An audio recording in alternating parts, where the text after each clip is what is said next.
Данный студенческий центр станет площадкой для реализации образовательных, творческих и культурных мероприятий, уверены инициаторы идеи. Цель студенческого центра – предоставление студентам университета многофункционального креативного пространства для разностороннего развития молодежи. Мы планируем проводить в данном студенческом центре различные мероприятия, встречи с интересными людьми, деятелями искусства, госслужащими, на которых в формате вопрос-ответ будут обсуждаться различные темы. Мы также будем смотреть различные документальные фильмы, что будет способствовать более углубленному освоению учебного материала.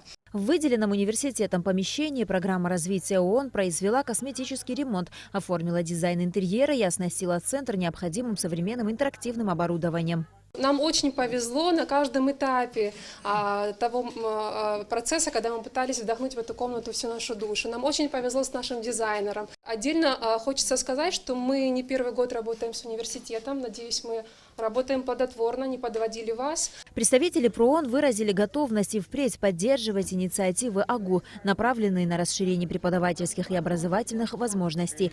Также представители ПРООН подчеркнули, что они надеются на развитие студенческого центра в качестве платформы, которая будет способствовать повышению уровня образования и активности участия студентов в жизни университета. У нас союз студентов не останавливался ни на один день, работа не прекращалась. Все мероприятия, что проводятся в университете, конечно, мы обсуждаем со студентами. Это их жизнь, это наша надежда. Мы верим, что вы достойно везде нас будете представлять. Сегодня просто у вас появились огромные возможности. В течение текущего учебного года ПРООН также намеревается открыть в АГУ Центр по изучению языков при филологическом факультете и провести курс для студентов и молодых преподавателей университета по навыкам академического письма.